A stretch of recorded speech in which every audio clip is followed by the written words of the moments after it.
ان کے چہرے سے سچ مچ خوف نظر آتا ہے، کیونکہ جیسے ہی خبروں سے وہ سنتے ہیں کہ دھماکہ ہو گیا، یہ ہو گیا، وہ ہو گیا، ان کے ذہن ایک دم سے اس نہج پہ پہنچ جاتے ہیں کہ شاید وہی سب کچھ ہونے لگا، اور وہی ڈر، وہی خوف جو پچھلے 9-10 سالوں میں ہمارے لوگوں کے اندر سے نکل گیا تھا، وہ ان دھماکوں کی آوازیں دوبارہ ان کے اندر لے آتی ہیں۔ جب والٹن کے قریب 3 دھماکوں کی آوازوں کا واقعہ ہوا تو یقین مانیں کہ جیسے ہی مجھے پتہ چلا، میں نے والٹن میں موجود اپنے ان عزیزوں کو جو وہاں پر رہتے تھے فون کیا، اور میں نے ان سے پوچھا کہ آپ ٹھیک ہے، آپ کو کچھ نقصان تو نہیں ہوا؟ اور جب میں یہ باتیں پوچھ رہا تھا تو تب تک ابھی واضح نہیں تھا کہ دھماکہ کس نوعیت کا تھا۔ وہ تو بعد میں پتہ چلا کہ وہ کوئی ڈرونز تھے جن کو کسی طریقے سے ہماری پاک افواج نے مار گرایا۔ لیکن دھماکہ دھماکہ ہوتا ہے جی۔ جب آپ دھماکہ لفظ استعمال کرتے ہیں تو اس کی تباہی جو ہمارے ذہنوں میں ہے وہ بہت بڑی ہے۔ سینکڑوں لوگ مر جاتے ہیں، ہزاروں گھرانے ہیں جو اس سے متاثر ہوتے ہیں، ہزاروں بچے ہیں جو کبھی اپنے اندر سے اس خوف اور ڈر کو نکال ہی نہیں پاتے۔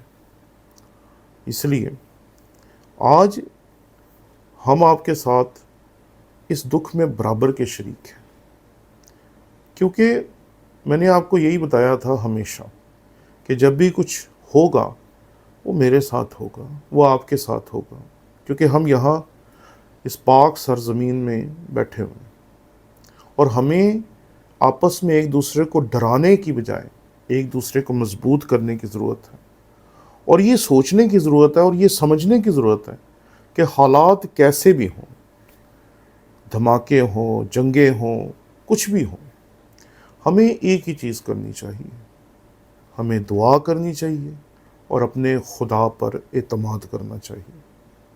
یہ غلہ منڈی والوں نے اپنی مہم چلائی ہے، وہ ایسی ویڈیوز بنا رہے ہیں کہ جی آپ کھانا سٹور کر لیں، آپ دالیں سٹور کر لیں، آپ یہ سٹور کر لیں، آپ وہ سٹور کر لیں، آپ ایسا کر لیں، آپ ویسا کر لیں۔ ارے یہ بولنے میں اچھا لگتا ہے، لیکن اس کی وجہ سے چھوٹے چھوٹے لوگ جو ہیں وہ مہنگے داموں چیزیں خرید رہے ہیں اور اپنے گھروں میں انہیں سٹور کر رہے ہیں مہنگے داموں۔ ہم ان حالات کو بھی اپنے لوگوں کے خلاف استعمال کر رہے ہیں۔ کل میں نے بازار میں ایک بندے کو یہ باتیں کرتے ہوئے سنا کہ جو مال ہے وہ بلیک ہو رہا ہے، تو اب ہم اس میں پارٹیسپیٹ کریں یا انتظار کریں کہ اس بلیک کو روکا جائے۔ کیا نتیجہ نکلا یہ خدا جانتا ہے، لیکن میں یہ ضرور جانتا ہوں کہ حالات اور واقعات کو مینیپولیٹ کر کے اس سے اپنے اپنے مقاصد نکالنے کی کوشش کی جا رہی ہے۔ آپ کو یاد ہوگا کہ میں نے بہت سال پہلے ایک بات کہی تھی کہ یہ جو ٹک ٹاک ہیں اور اس طرح کے دیگر پلیٹ فارمز ہیں جن کے اوپر ہمارے نوجوان بیٹے اور بیٹیاں جو ہیں اپنے جذبات کا کتھارسس کرتے ہیں، یہ ٹھیک ہے، لیکن یہ صرف انٹرٹینمنٹ کی حد تک ٹھیک ہے۔ یہ آپ کی سوچ کو متاثر کرنے کے لیے ٹھیک نہیں ہے، کیونکہ اس کے اوپر جی بھر کے جھوٹ بیچا جا رہا ہے۔ اگر آپ ہندوستان کی خبریں سنیں تو ایسا لگتا ہے کہ پاکستان ختم ہو گیا۔ ابھی کل کوئی بتا رہا تھا کہ کسی نے کہہ دیا انڈیا میں کہ کے پی کے بالکل ختم ہو گیا۔ کہاں ختم ہوا جی؟ سب کچھ جوں کا تو ہے۔ لیکن یہ جو ڈر کا کاروبار اور جھوٹ کا کام ہم لوگ کر رہے ہیں، اس سے ہمیں اپنے لوگوں کو بچانا چاہیے۔ آپ جن لوگوں کے ساتھ بات کرتے ہیں آپ کو ان کے اعتماد کو اپنے پہ قائم کرنا چاہیے۔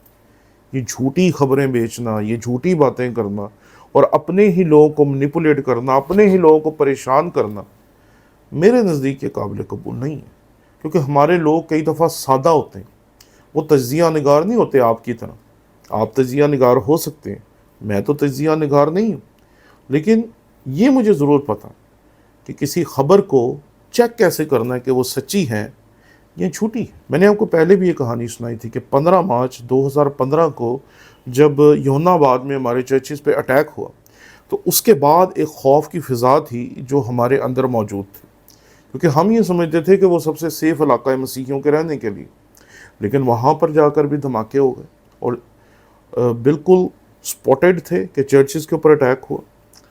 تو ایک دن مجھے فون آیا کہ یوناباد میں ایک اور دھماکہ ہو گیا. میں ڈر گیا، میرے ساتھ جو لوگ وہاں بیٹھے تھے وہ خوفزدہ ہو گئے. میں نے کرائسٹ چرچ میں فون کیا، وہاں کسی کو پتہ نہیں تھا. میں نے ایک دو اور پادری صاحبان کو فون کیا، کسی کو پتہ نہیں تھا. پھر میں نے ایک بندے سے جو وہاں مارکیٹ میں ہوتا ہے اس سے پوچھا کہ یار سنا ہے کہ وہاں کوئی دھماکہ ہوا ہے. تو اس نے مجھے بتایا کہ دھماکہ وغیرہ نہیں ہوا. یہاں ایک جو یہ ایل پی جی بیچنے والے جو چھوٹے چھوٹے دکاندار ہوتے ہیں ان کی دکان میں کوئی سلنڈر تھا، وہ پھٹ گیا. لیکن آپ ذرا دیکھیں کہ جب دھماکے کا نام ہمارے ذہن میں آیا تو ہمارے ذہن میں آیا کہ شاید یہ اسی نوعیت کا دھماکہ ہے جس نوعیت کا دھماکہ پہلے ہوا تھا. اس لیے میں آپ سے صرف ایک بات کہنا چاہتا ہوں کہ اپنے لوگوں کو خوف زدہ نہ کریں، اپنے لوگوں کو مضبوط کریں، اپنے لوگوں کو اس بات کا احساس دلائیں کہ کچھ بھی ہو جائے، جو ہمارا خالق ہے، جو ہمارا بنانے والا ہے، جو ہمارا پیدا کرنے والا ہے، وہ ان تمام چیزوں کو سنبھالے گا. اس لیے ہمیں پریشان ہونے کی ضرورت نہیں ہے.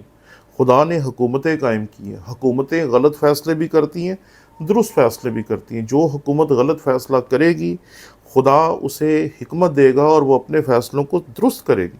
اور جو حکومت خدا کے مطابق نہیں چلے گی وہ حکومت خدا ختم کر دے گا اور وہ اس حکومت کو لے کر آئے گا جو خدا کے مطابق ہوگی.